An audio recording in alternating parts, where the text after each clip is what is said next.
Resurrecting Joy, How Ketamine Brings the Brain's Pleasure System Back to Life.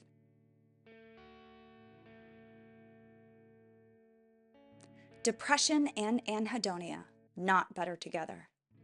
Imagine the world has lost its color and magic. Things you once loved bring no satisfaction. You avoid hugs. A recent job promotion means nothing to you. This is a reality for many people suffering from depressed sadness with a related condition called anhedonia, which is a profound lack of pleasure.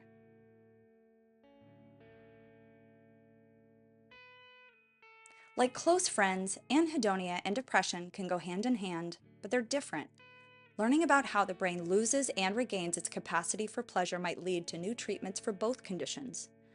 Dr. Curran's team at King's College London studied how the drug ketamine affects the brain's reward system, which is what makes things enjoyable. People diagnosed with depression have less activity in this brain region, even when they're not sad. This suggests that lost pleasure can linger even after one's mood improves. The researchers thought maybe ketamine might boost activity in these brain areas, pointing to new ways to treat anhedonia. The study included people previously diagnosed with depression, but not depressed at the time of the study, and the researchers compared their brain activity 2 hours after taking ketamine to those not using it.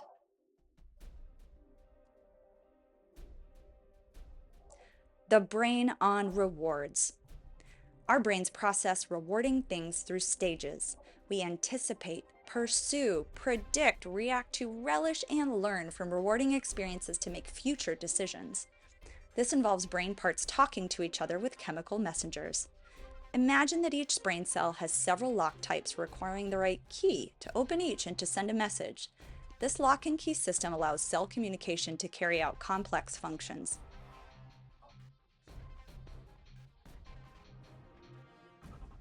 Dopamine is the key to attention, learning, motivation, and movement messages in the reward-related brain areas. Another key, glutamate, communicates in a nearby region ruling memory and learning. There's a relay point between these two regions where glutamate keys and messages called dopamine keys into action. Magnetic resonance imaging shows increased activity in the dopamine-using region while people seek and respond to rewards. Less activity in these areas, as seen in depression and anhedonia, suggests the messages are weak. The weakness can even persist when depression fades. The study watched this brain activity after taking the ketamine drug, which might boost the signals.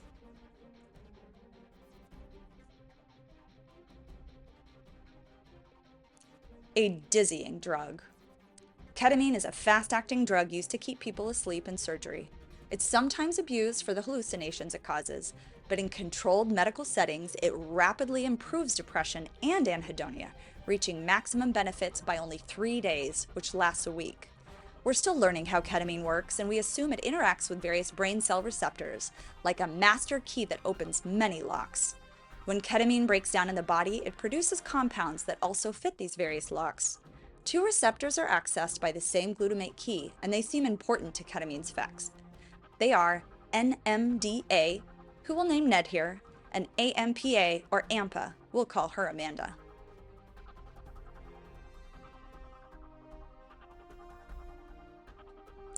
Neuron City Superheroes. In Neuron City, Ned reviews and approves incoming messages before passing them to Amanda, who quickly forwards them along. Together, they bring reliable information into the city, helping it to adapt and to grow. This represents neural plasticity, which is what allows the brain to form new connections based on experiences, including rewards.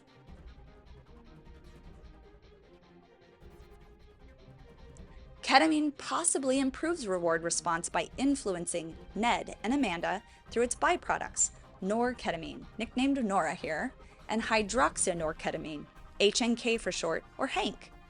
Nora only interacts with Ned, while Hank's superpower is to leap past Ned and straight to Amanda. Together, they boost reward communication and learning in the brain. This study looks for hints about Nora and Hank's interactions with Ned and Amanda to see if this is true.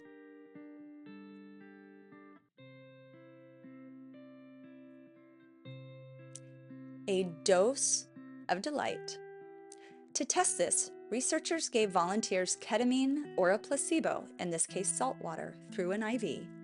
In a second session, they got the opposite treatment. Surveys measured their symptoms before and after, and blood was tested to measure ketamine's breakdown in the body.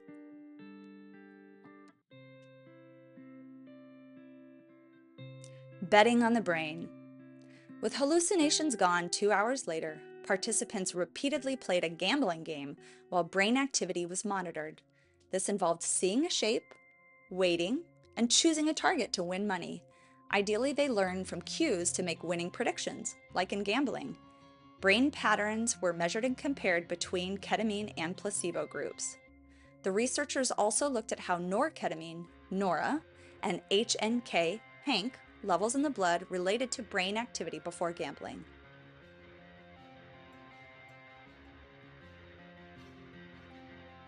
Special K's special effects. Ketamine increased activity in reward processing brain regions during the gambling. 2 of these regions, one that drives action and another that learns behavior from outcomes, were most activated during the wins. This suggests that ketamine especially motivates learned behavior. The drug didn't change activity in an emotion-regulating brain region that's often overactive in depression. This confirms that these experimental effects were likely not related to relieving depression.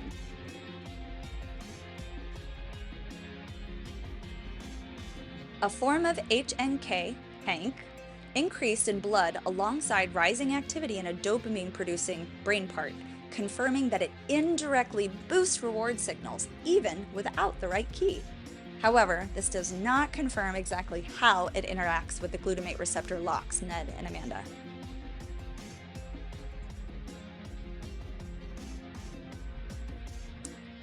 Proceed with caution.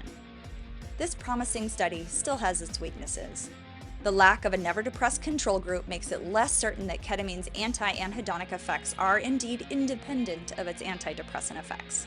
The potential overlap between reward anticipation and outcome-associated brain activity in the images could possibly distort the results a bit. Finally, the omission of gambling loss scenarios overlooks ketamine's possible influence on how we avoid negative outcomes.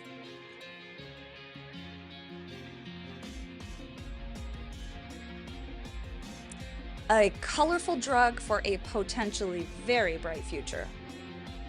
By shedding light on how ketamine restores the brain's reward-seeking and pleasure-feeling abilities, this research can inform the development of future treatments for reward processing issues across various health conditions.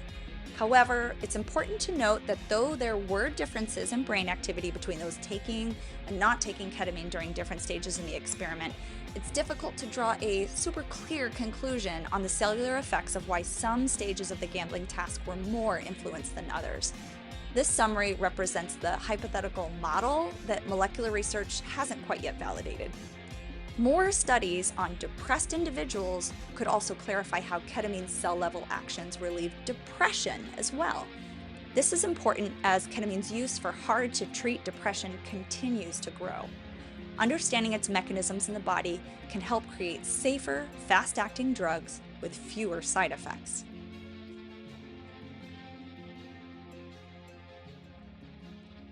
Now, let's tie things up. Outside of depression, ketamine boosts reward system activity to restore lost pleasure.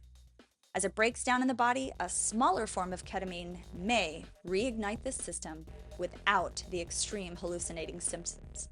Harnessing this special chemical byproduct may revolutionize the medical treatment of mood conditions with safer, more effective options.